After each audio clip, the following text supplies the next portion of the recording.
Hi guys, I'm Mike. And I'm Mark. And this is F1 Fanatics.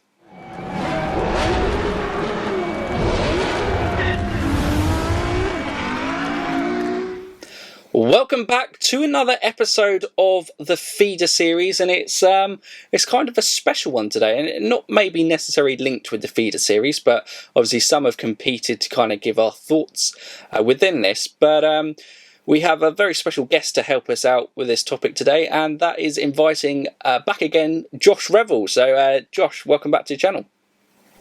Am I going to get paid for this? No. Okay then, bye. All right, we've lost Josh then. It's me and Mark, guys. Thank you for joining us on There's an F1 option to ask for Fanatics. pay. See you, Mike.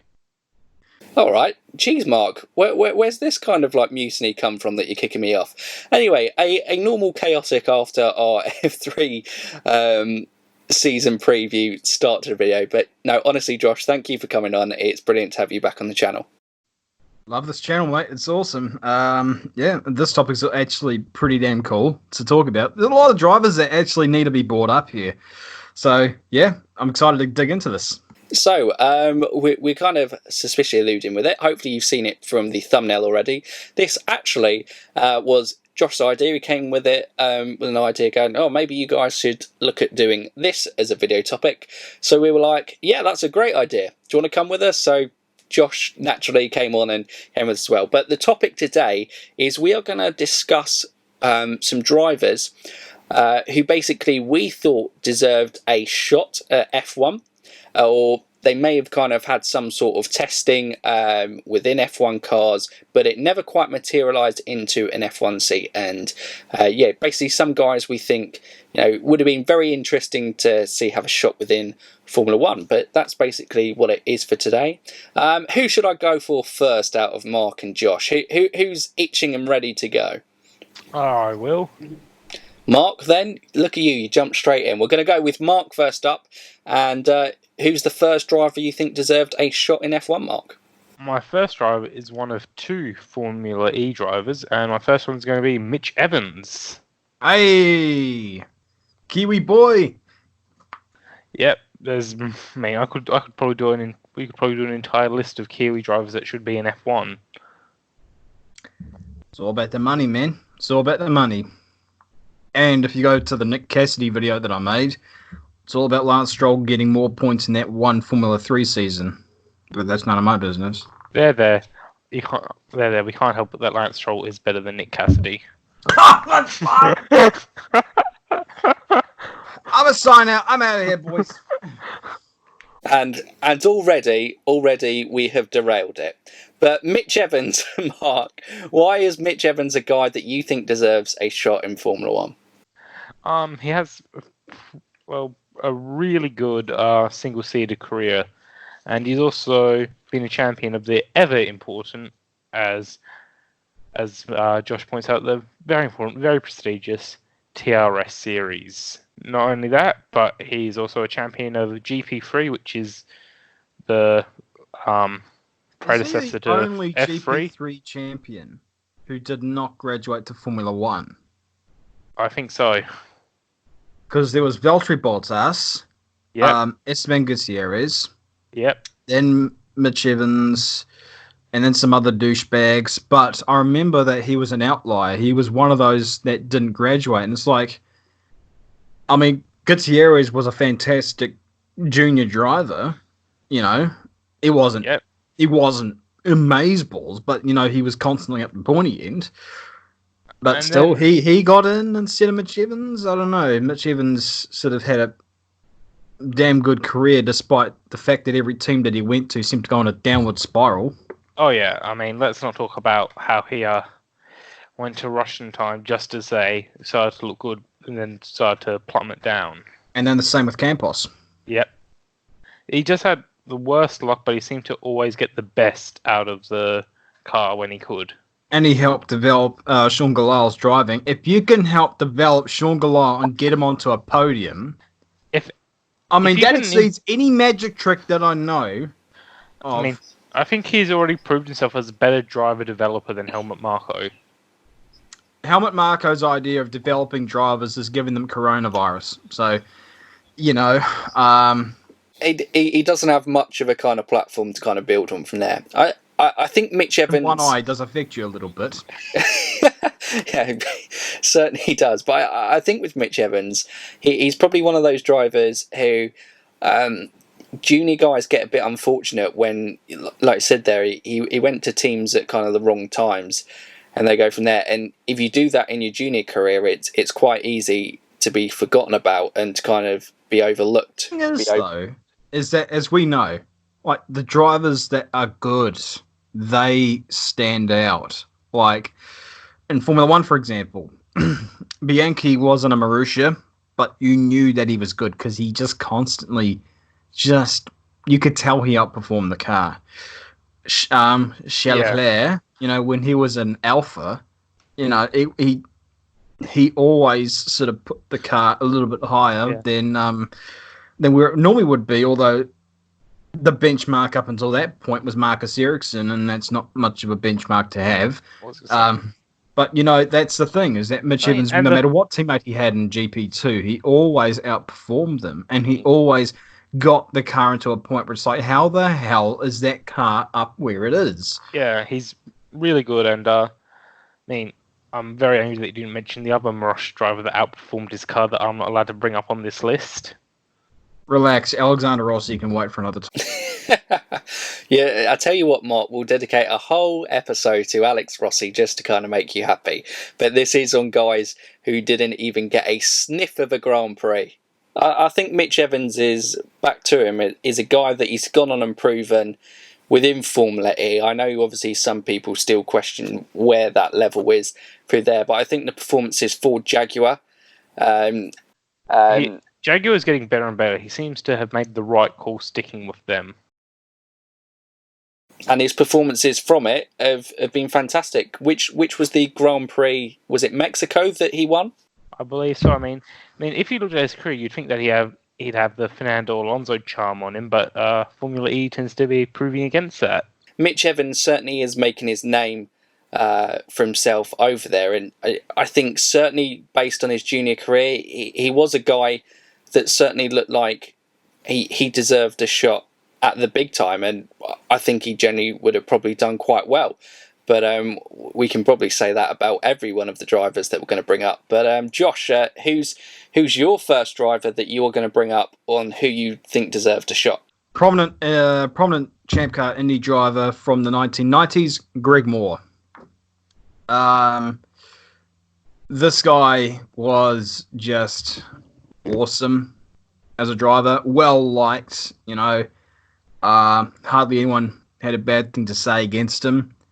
But some of the performances he put in, especially against guys like Alex Zanardi, Castro Neves, everyone like that, it was just great. And, this was all whilst driving for not the greatest team, but, he always found ways to win and perform.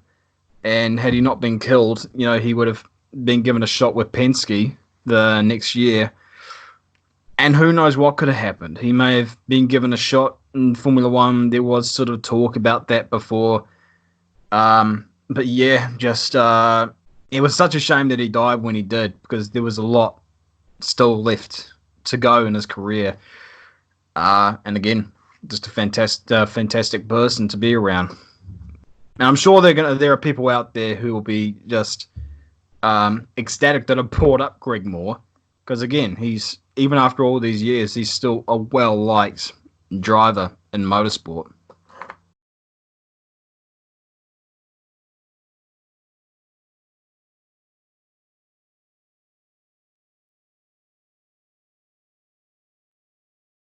Especially just with how some of them were, because there were no safer barriers back then, I don't think, because that was preceding.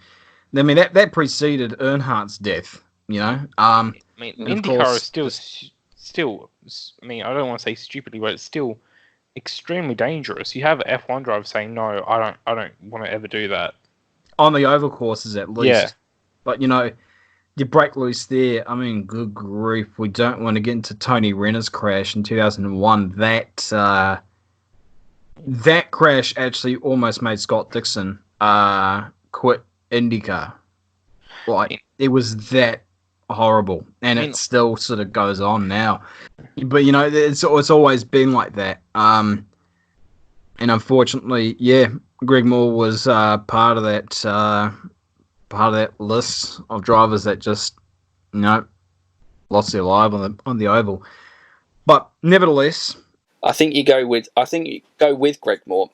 Even more so than today. Obviously, the guys who compete in IndyCar are still incredibly talented drivers, but I think we always stand Formula One drivers slightly ahead. But I would say probably even more so back then that the level of the kind of IndyCar drivers were even higher. So I think there's no doubt that... Think of the people that were champions that came over. Exactly. And people say, no, he was a crap driver. No, he wasn't. He just made some bad decisions, both in teams and in music. But I mean, he was a genuinely good driver. He was good. I just don't like him. Most people don't, but you don't have to like him. It's about genuinely, was he any decent? And he was for a while, at least the early stages of his career. I mean, he got the pole and he almost won his first ever race. And before you say he was in a Williams, it's just like, yes, he was in a Williams, but there are two of them. And in the other one was Damon Hill, who was world champion at that stage. So you got to give kudos where it's warranted. And then the other one that came out of Champ Car, IndyCar as a champion and went straight to Formula One, Juan Pablo Montoya. And I mean, a lot of people like him. Well, he was a fantastic talent. He was. I think, he fell into the same trap as Fernando Alonso in terms of... I've got to be careful about what I say because he's got too many fans. But nevertheless, again, you think of the talent that came out of that series that went into Formula One, into drivers that were actually any decent. And they just excelled. And again, Moore was right up there in terms of talent. So, I think that's that is the reason why I think that Moore should have been given a shot at Formula One. I think he's a good name to add to the list, and yes, certainly a guy who probably would have kind of translated his top talent across into the Formula One series. I'm going to kind of drop the first. I don't know if you guys have a two-wheeler on you, but I'm going to drop one of the biggest names in there. Obviously, Lando Norris is a massive fanboy of this guy, and that is Valentino Rossi. And Valentino Rossi, probably he is one of the most successful MotoGP champions of all time. Obviously, the inaugural champion of the series before it kind of got introduced. A 7-time world champion on two wheels, and he did kind of test with Ferrari back in 2006, and Michael Schumacher was massively impressed. On the first day of testing, I believe he kind of span out in a kind of wet. Second day, he got, I think he was 8th fastest out of 15 cars on the track, where Schumacher was 3rd, and then I think he got within half a second of Schumacher's time. And I don't know if this is just kind of journalist and media the stuff, but it was said that obviously Michael Schumacher was disappointed that at the end of it, he was kind of disappointed that Valentino didn't make the switch. And to kind of round off his Ferrari link, I believe in 2010 they even deliberated with the idea of running 3 cars just to kind of have Rossi in it, and to show he kind of had a affiliation with kind of 4 wheels as well. He was very talented at rally car as well. I believe he competed in a few of those events, but basically a once in a generation talent, top guy. I could be wrong with Rossi, but I believe that he was actually offered a contract with Ferrari after that test, but I think he turned it down because they wanted him to start off in a lower team. I believe that's correct, yeah. My next driver is Another Formula E driver, Maxi Gunter. Yeah, has a pretty good junior career on him. Second in the BMW Talent Cup, second in ADAC Masters. Bit of a rough spell in F3, but he was with a really average team his first time round. Second time round, he finished second racing with Prema in 2016. And he beat Nick Cassidy, which is what a lot of people were very, very happy to point out in that Nick Cassidy video. That went down well, like a nice cup of sick. But yeah. But I mean, Nick Cassidy has a lot more experience I mean, I would put Nick Cassidy on this list, but I feel like that's too obvious. Yes, I don't know. I just heard a lot of stories about that time in Prema, but nevertheless, again back to Gunter. He has a very good junior career, and unfortunately, in F2, he got stuck with BWT Arden.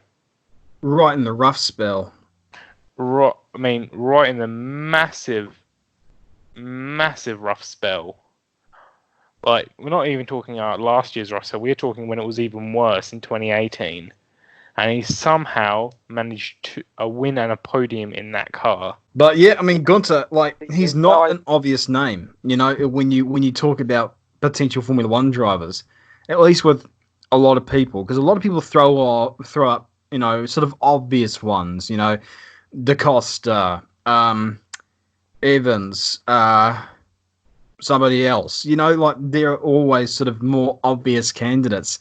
Gunter never really is someone that's sort of thrown around a lot. But if you look at his credentials and you look at how he drives and everything like that, definitely you'd have to say, based on what he's done, how he drives, everything like that, he should be given somewhat of a chance. I'm surprised he wasn't even given a free practice session looking at his results. Was he given anything? No. Nothing. That's why I think I was surprised, like, looking at him, like, oh, he must have had an FP1 session. No. Even a young driver's test? Anything? I can't find even a straight line run on a runway? I haven't seen. He never got top in an F1 car. That's a bit crappy, I suppose. But I think that's what we can say for a lot of guys, especially the ones who've been in the junior categories on this list. They deserved a shot. Maxi Gunter was your second driver, Max, and Mark. I think he's a... Wow. Jesus, we've gone from there. Wow. Yeah, you're a big Max Verstappen fan, aren't you, Mark? But yes, Maxi Gunter was your second driver on this list. Josh, we'll head over to your second driver. All right, my second driver, a bit different than Max's pick of Gunter.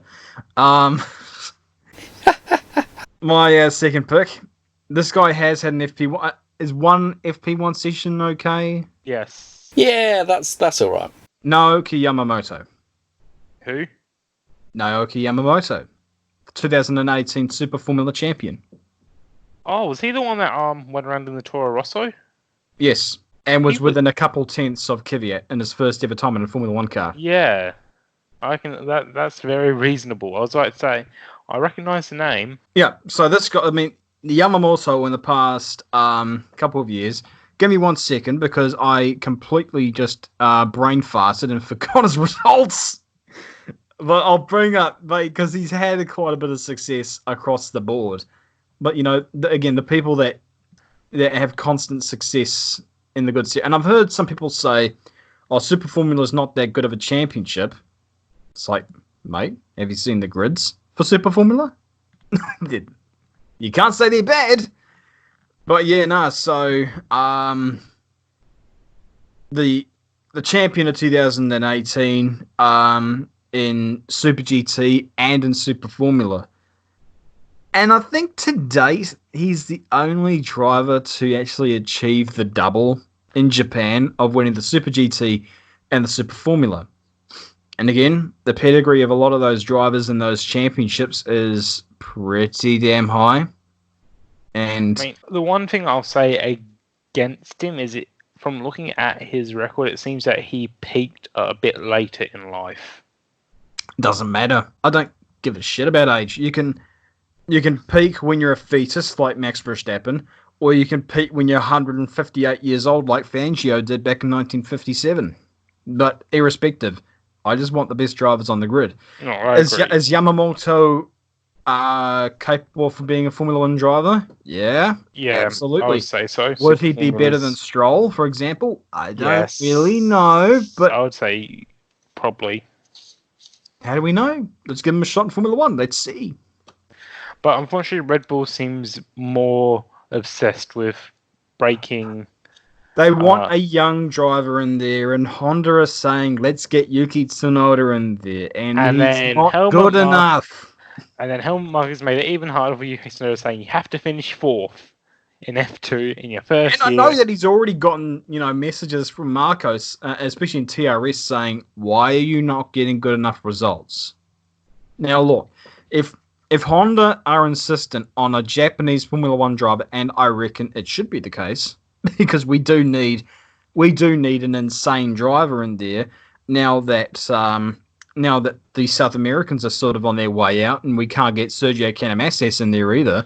We need a bit of madness to be thrown into the equation, and the Japanese have always got that sort of fast, not mental, but that sort of bonsai sort of approach to racing. Could you imagine Yamamoto and Grosjean as teammates?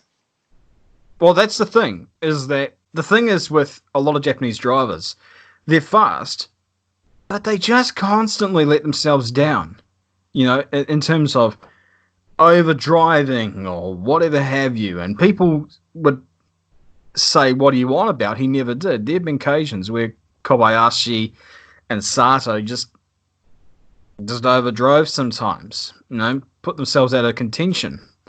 But with Yamamoto, he's not a driver that necessarily does that. He's a pretty damn clean driver for most of the time, very consistent. I was about to say, looking at his record, he seems consistent. And that's a quality that, combined with the speed, that's invaluable. You want that fast pace as well as consistency, and it's both those qualities together, which is why I'd love to see this guy get a shot in Formula One. I think he's a great name to put onto the list. And I know Jenson Button spoke highly about him because obviously he's driven in Super GT recently as well. But he's probably with a lot of the guys who, probably deserved a shot at F1 who've succeeded in other series. The F1...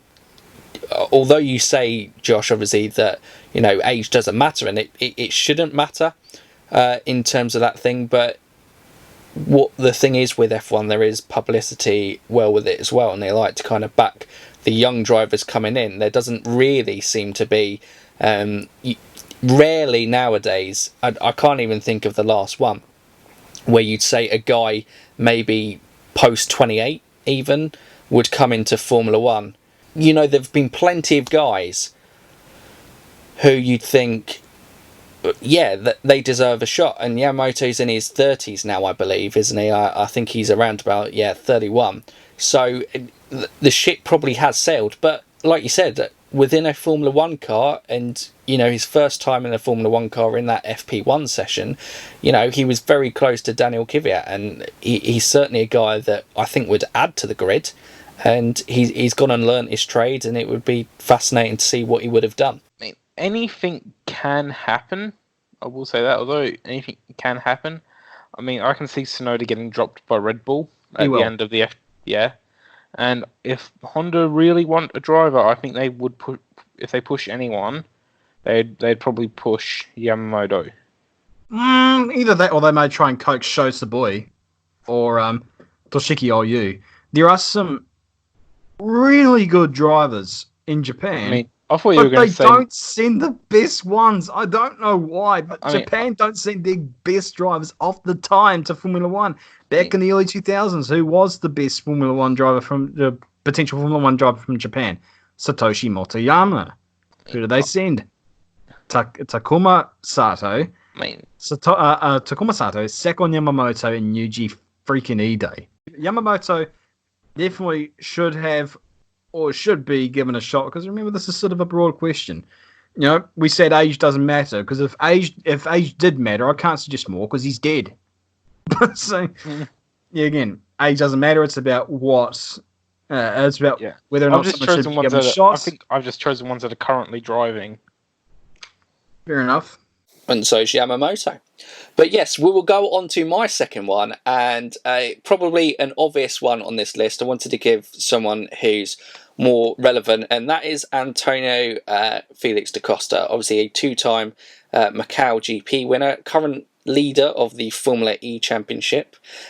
He's one of those drivers that are probably unlucky because he's had a very good season, but you know, with how obviously the coronavirus has developed, I don't know how that will affect the Formula E season and his potential of maybe claiming the title there.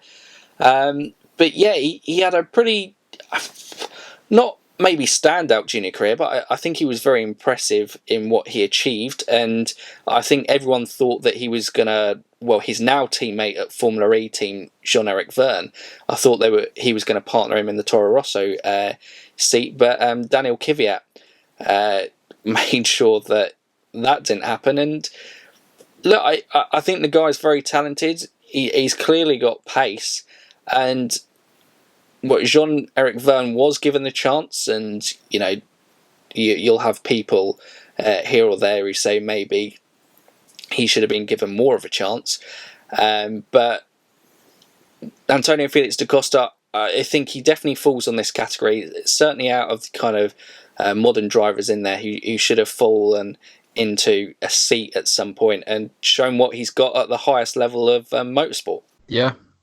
definitely. When you look back in his career, his junior career, there's a lot there to support the notion that he should have been given a shot in Formula One. Does he still have a chance? I mean, kind of. I mean, if Marco calls up Hartley, then anything's possible if there's such a crisis. I mean, I do think that Red Bull junior team is a little bit crowded right now. I still don't understand why he called up Hartley instead of Vergne or da Costa. I think Hartley got that haircut that he needed. Marco was impressed and gave him a shot. You look at da Costa's junior career, again, two-time Macau winner. Granted, he won Macau one of those times. Basically, that was the last year where they allowed, was it previous winners or old men to drive in there? But he still won it, you know. There's a lot in that array of results that suggest that he should have been given a shot at Formula One.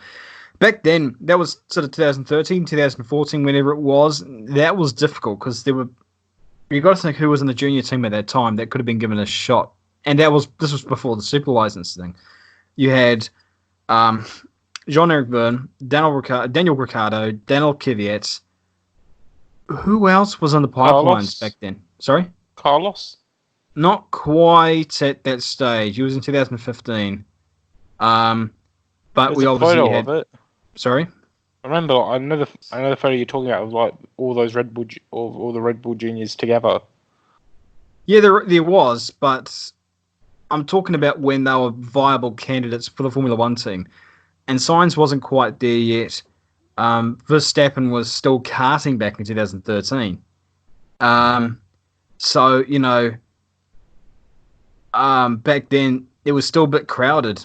So it was pretty unfortunate for da Costa that he got sort of the short straw. And then he went to DTM, and then... Did he do much in DTM? I don't believe he did much in DTM. But it's hard to do that, though, because...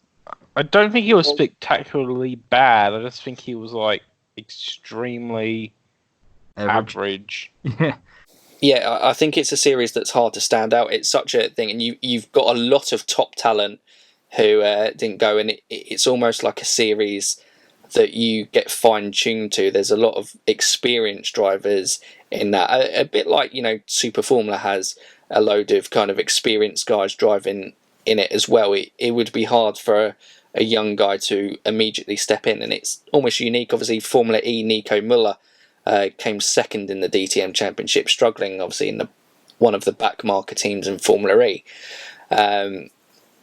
with Geox Dragon. But I think to even be warranted a DTM seat is credit enough to the level of talent that Antonio Felix da Costa had. Or, has. As he still obviously is currently still doing very well. But that rounds off probably nicely my second driver. So we'll go on the final round. Well, we'll see. Because pre-recording, we're not sure whether Mark had a third driver or not. So this is... actually, no, we do. Because Josh dropped the bomb earlier in the episode. So Mark, who is your third driver? Felix, Josh or Mike, can you say his last name? Because I can't. Well, Felix Rosenfist. Thank you. Or do we want to say by your way of Felix Rosenfist? I am sorry, I can't. I mean, F1 Fanatics needs a t-shirt. Hashtag Felix Rosenfist.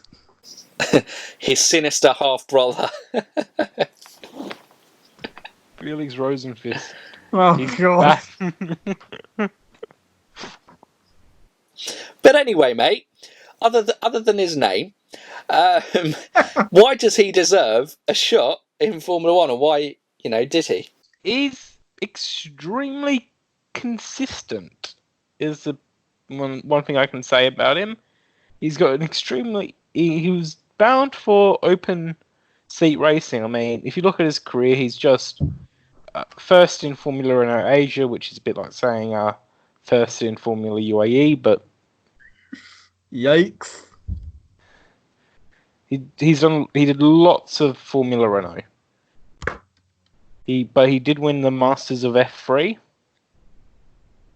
which is I think that's still going on, isn't it? It's a yearly F3 race, similar to Macau. Oh, what's the story? The Masters of F3, is that still around? At Zandvoort. I don't know. I think they actually stopped that a few years ago. No, but because no one was really running in it. No, I think but it was very similar to Macau. Back 10 years ago. I'm talking 10 years ago. Yeah. It kind of was. When Rosenfist was running. Yep. He also ran alongside Lord Mahavir. Yeah. He was there as well. They're on opposite ends of the grid, Yeah, he did very well. He finished second in Macau in 2012. He won Macau in 2014. And, yeah, he's got a very good F3 career. And then and also Super Formula. Don't forget Super Formula. Finish third in that. Yep. And then you get to, the rough patch. What rough patch is that? The 2016 rough patch. What did he do? I forgot. 12 in Indy Lights. Awful in GT racing, pretty bad in... He did heaps of GT racing and damaged his reputation doing it, I would say. Kind of. Yeah. And then he, yeah, but I still think he deserves a shot in F1, just looking at his pure F3 credentials, even though he raced in F3 cars for about 8 years. Yeah, pretty much. He lived in that category for a while. But he was good in it. Yeah, he was. I think he was a bit unfortunate on some of those occasions. I mean, looking at him, I can't see that. I don't want to say that he wanted to stay in F3 for that long. I mean, I think there was funding issues, as there are with every driver. Yeah. Except for Alessio Deleta, he still somehow finds money. I think with Felix, I think he is a guy that. He's going on to perform in other open wheel championships, although, Formula E technically isn't open wheel with the wheel covers there. But, single-seater racing is probably the best way to describe it. But he's gone on and had success in other series, and I think that would have translated across to Formula One. I'll call what he's doing in IndyCar fairly successful. Absolutely, yeah, I completely agree with you. Yeah, and he's proving that he should have gotten not even just a shot in F2, but maybe even a shot in F1. And hence why he makes the list for you, Mark. Felix was your last driver on this list, Mark, so thank you for that. We'll now head over to Josh and find out his last driver on the list. Laurence Stroh. No. Can he even fit in the single-seater car?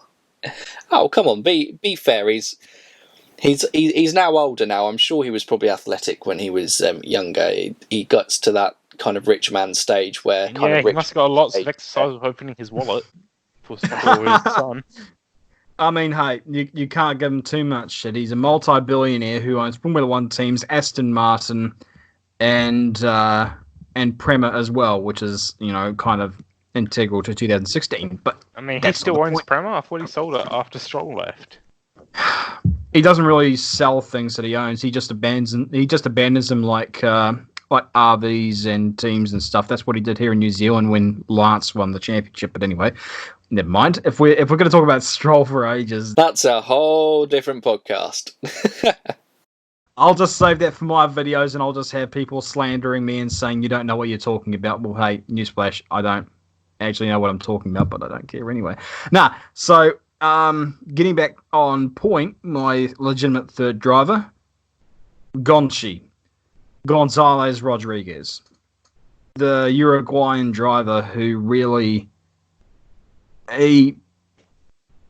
again, like Greg Moore, someone who was taken way too early, and demonstrated his pace abso-freaking-lutely, that he was, especially in the kart scene, but potentially in Formula One later. Because as I said earlier with Greg Moore, you got to think of the drivers back then who were brought up to Formula One, and they almost always did well. I mean, there was Sebastian Bourdais who didn't do terribly well, but he's a bit of an outlier, I think. And that was also at a time where Champ Car kart was sort of dying a slow death. But, again, they made a documentary on him, a Spanish language documentary called Gonchi. And it was a tremendous insight, to this guy. I remember, I think it was Formula 3000 or whatever it was at Monaco, if I recall correctly. Yeah, you're correct. Yeah, he did win Monaco. That just... I haven't seen that in ages, but I'm glad I'm right on that one. But anyway, they didn't actually have the Uruguayan national anthem on display. Like, it's kind of like with Pedro Rodriguez when he won his first Formula One race, and they didn't have the Mexican national anthem, or at least they didn't know it, the band. So they played the friggin' was it the Mexican hat dance or whatever it was. It's that stereotypical sort of taco music. But that just reminded me of that time when it was some sort of international sporting event, and the organisers accidentally played the Borat version of the Kazakhstan national anthem. Greatest country in the world. All other countries are run by little girls. Yeah, they accidentally played that one, so the actual Kazakhstan anthem. Oh, the last verse would have been great. Come grab the mighty penis of our leader. No, what's even funny was it was a female who won. It's just standing there, just like completely fuming. What the hell are you doing? But that was the case. Like, they didn't have the Uruguayan national anthem. I can't remember what exactly they did, but it was almost unheard of for someone from Uruguay to just come and be successful and all the like. Again, just one of these. There was an era of Champ Car kart, IndyCar back then where you just had some exceptional drivers, including other people as well, notable Alex Zanardi, but he was given a few spells. He was with Lotus in the early 90s, and then he went with Williams back when they turned into the Winfield cigarette packet, and it was in a really bad year. In 1999, was it? Hey, but yeah, no. So And there are other people as well that I would probably mention, but because we're not going to do any more drivers after this. I don't imagine. Are we? Is this literally our last driver? Yeah. No, I think this is our last driver. So, all right. So just quickly one other driver I would probably recommend is Tom Christensen. But yeah, no. So Gonchi is someone who he didn't even really get that much of a good shot in kart either. That race where he was killed at Laguna Seca, I think that was sort of the beginning of his Penske run. I think. Don't quote me on that. But yeah, again, some of these drivers just never got a shot at anything really to begin with, which is pretty damn sad. It really is, and it's kind of sad because, maybe if he'd kind of made it hiring into a Formula One status, you can say that with ifs, buts, and maybes with people who sadly have lost their lives to racing anywhere if they'd been hired there. But he certainly was a very talented guy, and from Uruguay, that is hard to find talented racing drivers. Just something that I've just confirmed now. Rodriguez died. Just quickly get it here. I'm having a stroke. What's going on here? So he died at Laguna Seca on September 12th, 1999. Greg Moore died on October 31st, 1999. So the two drivers, died within about a month of each other in the same damn sport. Our last driver there was Gonzalo Rodriguez, Josh, and sadly, another driver who was kind of taking behind his time. A quick note, obviously, on Tom Christensen that you did mention there. Obviously, an absolute Le Mans legend. I think I believe so. And obviously, his debut in the series, he won as well, which was kind of one of the most kind of standout performances there. He's often a guy touted. I believe he was around the growing up year of Zanardi and Mika Hakkinen. I believe were the guys he grew up with, and obviously went on to relative success themselves. Mika, obviously the standout there, being a double Formula One World Championship, and it's what if, but it was fantastic for Le Mans that they were able to get a driver of his quality because he went on and dominated the sport and created his own legacy there. And I think, talking about legacies, we move on to my last one, and that is Jeff Gordon, the American driver through the 90s, a 4-time Winston Cup champion, 3-time Daytona 500 champion. This is a guy who kind of flirted with the idea and made decisions. Obviously, with a few of these guys we've mentioned on the list, with success in other series, it doesn't necessarily mean that it's going to translate across to Formula One, but it certainly showed that they had a basis of talent. And I believe in 1990, Jackie Stewart rang him up and actually offered him like a F3 or a F3000 style test, but he turned it down to kind of pursue his career in NASCAR. Went successful. Then Formula One came knocking, and he did this car swap with Juan Pablo Montoya. I'm thinking Jeff Gordon on this list because America, F1 hasn't really had that many great American drivers as of recent times. So to have Jeff Gordon back in the 90s, if his career had kind of transpired that way and gone into Formula One, I believe his route was he wanted to go into IndyCar, but sponsorship was an issue. It certainly could have, it's a market that Liberty Media are trying to crack now. It would have been fascinating to see if they had a successful American driver, what he could have done within Formula One. And I think he's certainly someone who his talent showed within NASCAR, and would have been fascinating to see what he would have done in the single-seater series of Formula One. No, he would have. Yeah, would have easily. Josh, any thoughts on Jeff Gordon? He's good at turning left. As the sort of uneducated sort of response to that. There are some NASCAR drivers that do also, along the lines, probably do warrant a mention as well. Because there are the road course ringers, the ones that are damn good on a road course, and Jeff Gordon was one of them. I think he's got the most wins in the Cup Series at Watkins Glen, for example. No, there are people like that in there. So, and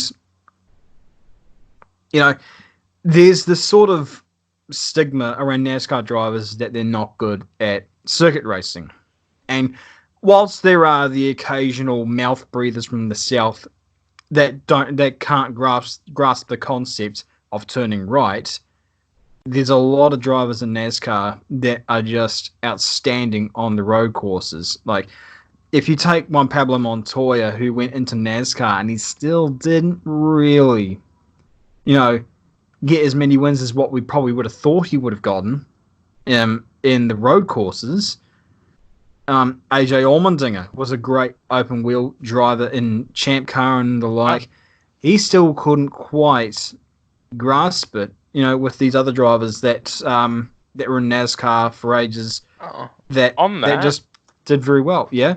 On that, because I actually have a friend who's a big fan of IndyCar and dabbles in F1, who says that he thinks Will Power would have been better in F1 than Mark Webber. Yeah. I'd agree with that for sure. I think I would as well. I almost put Will Power on my list, but it's just something telling me that he is in IndyCar for a reason. Because I think there's a lot of guys who could have made this list, and I think this is probably I don't know by the time editing came around, but it's certainly probably around about at least 45 minutes this chat where we will go. And look, there are so many guys that maybe should have had a shot in F1, and it's all in the realm of is, buts and maybes. Josh, often kind of indeed dreams are free, and Josh, I've mentioned, I think we all mentioned, in an ideal scenario we'd have the 20 best drivers in the world within Formula 1, but that's never ever been the case ever at any stage. There's always the case with Formula 1. It's with anything. Look, I mentioned it, I don't know, I mentioned it in a recent podcast, but F1 is, pushing the boundaries of man and machine in car. It is the pinnacle because, it's not a spec series. It is pushing the kind of limits to what the machinery can do. But that's damn expensive to do.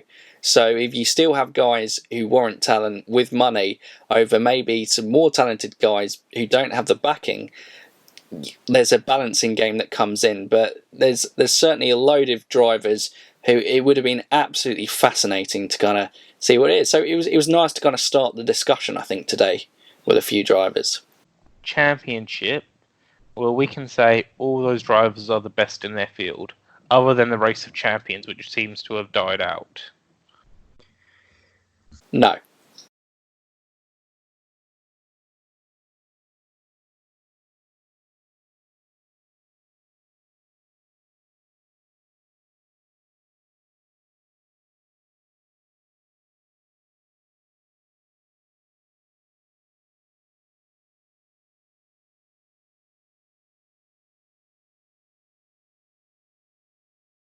And obviously you forget that motorsport is a massive team game as well. I know obviously a large proportion of fans focus on the individual element and have their favourite drivers, but within that you will have drivers who are there within teams who aren't necessarily of the top standard within two teams, but a guy who's there to support the number one driver and going on that basis. But there's plenty of drivers. Obviously, Josh mentioned a couple of guys from the 90s, 2000s. Mark focused a lot on the kind of 2010s. So hopefully we've given like a good breadth of guys there. And it'd be fascinating, I think, in the comments down below to hear some names from you guys who you think deserved a shot in F1. It's when this idea came up from Josh, it was a great.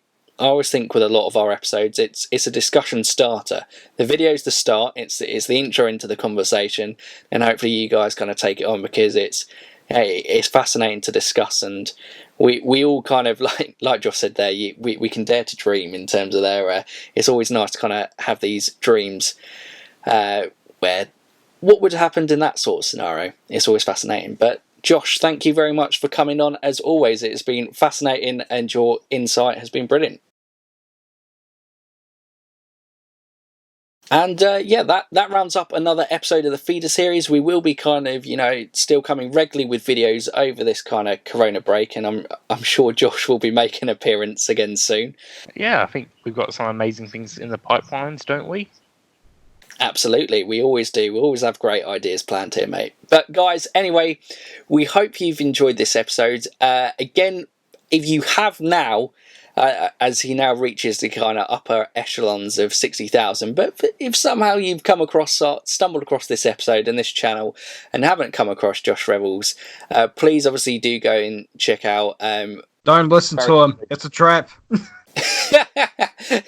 If you want to be entertained and you want to hear some kind of great stories within the world of motorsport,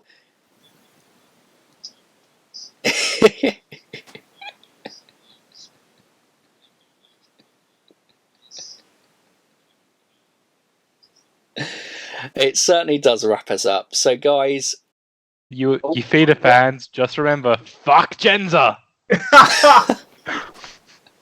This is now Mark's new ending to any sort of Feeder series video. But no, the usual way we end this is, for now, you F1 fans, keep racing.